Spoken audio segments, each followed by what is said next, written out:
Hi, welcome to Your Great Journey. Each week, we offer you brief tips, techniques, and insights to help you move in positive directions and master big change. For more information, please visit yourgreatjourney.com. Your Great Journey is brought to you by audiobook publisher Wetware Media. Wetware Media publishes a wide variety of personal transformation audiobooks available from any major online audiobook retailer. For more information, please visit wetwaremedia.com. That's WETWAREMEDIA.com.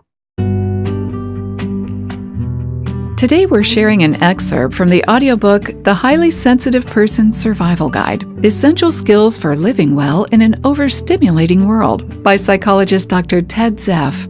In this audiobook, Dr. Zeff reaches out to those of us who often feel overwhelmed and exhausted by modern life, offering solutions to help you learn how to cope.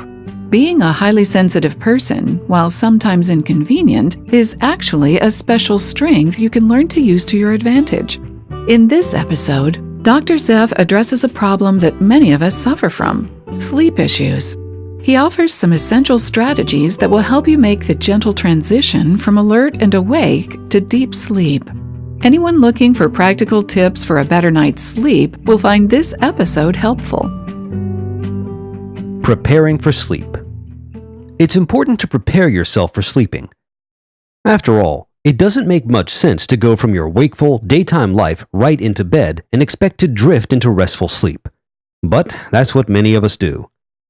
Following are some strategies to help you make the transition from alert and awake to peaceful slumber. Consciously relax.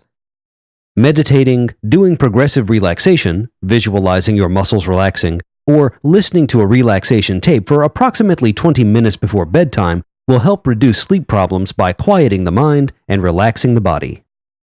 In addition, meditation and deep relaxation breaks throughout the day may reduce stress hormones from being secreted at night, promoting better sleep. While it's optimal to do deep relaxation or meditation for at least 20 minutes twice a day, even meditating for a few minutes every hour will help lessen your stress level. You may want to encourage your family members to meditate with you in the evening. Meditation can also reduce nocturnal familial conflicts. A family that meditates together will not need to mediate together. Early to bed. The optimal time to go to bed for most HSPs is by 10 p.m. According to Deepak Chopra, it's easier to fall asleep before 10 p.m. due to the natural biorhythms of the day. Have you ever found yourself getting sleepy early in the evening, but then feeling wide awake at midnight? Just like flowers that close their petals at dusk, and non-nocturnal animals that go to sleep a little after the sun sets, it's more natural for most people to fall asleep by 10 p.m. If you're currently going to bed near midnight or later, try going to bed 15 minutes earlier each week, and in a few months, your bedtime will be closer to 10 p.m. Of course, some schedules make going to bed early difficult, so just do the best you can. You may want to experiment by going to bed earlier for a week and notice if you can fall asleep more easily. No time, no problem. One of the most important rules to follow to reduce sleep problems is never ever look at a clock or watch after 8 p.m. Many of my students have had amazing success in stopping their insomniac pattern by just following this simple rule. The mind needs a negative hook to perpetuate sleep problems, and one of the best cues to create a sleep disorder is to look at the clock and worry about not getting enough sleep. How can you possibly fall asleep if you're overstimulating your mind worrying about what time it is? You may want to put your clocks in obscure places so you're not always looking at them. It may also help release your time-urgent behavior to not wear a watch or frequently look at the clock during the day. Alan, a married HSP in his 30s, suffered from insomnia that was aggravated by his time-urgent behavior. Alan told me that his entire body would shake with frustration whenever he drove home on the congested freeways during rush hour. He was on a downward spiral, perceiving both time and other drivers on the road as his enemy. I recommended that Alan stop wearing his watch and not look at the clock at home or in his car. I also suggested that he spend some time in the timeless beauty of nature. The following week, he and his wife came into my class smiling, exuding a state of deep inner peace. Not only did Alan relinquish his watch, but he also went to Yosemite National Park for a long weekend, where he and his wife did not look at a clock for 3 days. He reported that he had never experienced such a profound state of peace and joy in his life. By not worrying about time and being in a calm environment, Alan's anxiety and insomnia was transformed into bliss. Turning off the media. It's best not to watch stimulating television shows or movies at night. By watching the nightly news, you'll be inviting the murderer of the day into your consciousness right before going to sleep, which is hardly a peaceful lullaby. It's important to use discrimination when watching television. Always remember to click the mute button during advertisements so that you won't have to subject your nervous system to increased levels of over-arousal. Use that time instead to take a meditation break whereby you can buy some inner peace rather than exposing yourself to the myriad of sense desires that the commercials are trying to sell you. I have an HSP friend who won't watch movies or television anymore since she found out that most shows have at least some gratuitous violence that gives her anxiety and nightmares. However, since everyone responds differently to media stimulation, it's important to create a balanced lifestyle that works for you. I had one student who claimed that the only way she could fall asleep at night was watching television.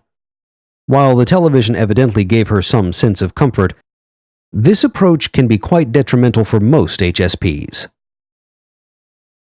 Partner problems. If your partner is a restless sleeper or snores loudly, severely disturbing your sleep, you need to consider obtaining twin beds or even sleeping in separate rooms. If your partner is a non-HSP who falls asleep as soon as their head hits the pillow, you need to help them understand how important it is for you to create a quiet environment in order to get a good night's sleep. You may want to see a marriage counselor if you can't work out a compromise that works for both of you. Turn off the day. After 8 or 9 p.m., turn the answering machine to the lowest volume, turn off your cell phone, television, and computer, and just let go of the day. As mentioned in Chapter 2 on techniques to reduce overstimulation, your evening routine for most nights should consist of calming activities like reading spiritually uplifting books, meditating, or writing. Do not engage in any intense discussions late at night. As discussed in Chapter 3, you may want to massage yourself with medicated oils or take a bath with a few drops of essential oil of lavender in the evening. If you find yourself ruminating on a specific problem, spend up to an hour, if necessary, writing down every possible solution to the dilemma. Afterwards, realize that if you spend any more time thinking about the situation, it will not help you one iota in solving the problem. So, just let it go. Finally, spend some time writing down everything that you're grateful for in your life. It will be easier for you to fall asleep saturated with cheerful thoughts gently flowing through your mind. Thanks for listening to this excerpt from the audiobook The Highly Sensitive Person Survival Guide, Essential Skills for Living Well in an Overstimulating World. You can purchase the complete audiobook from any major online audiobook retailer. If you'd like more information, please visit yourgreatjourney.com. Please be sure to subscribe to the show so you don't miss an episode. And if you like the show, please rate it and review it. And please share it with friends who might also enjoy it. See you next week. Your Great Journey is brought to you by audiobook publisher Wetware Media. Wetware Media publishes a wide variety of personal transformation audiobooks available from any major online audiobook retailer. For more information, please visit wetwaremedia.com. That's WETWAREMEDIA.com.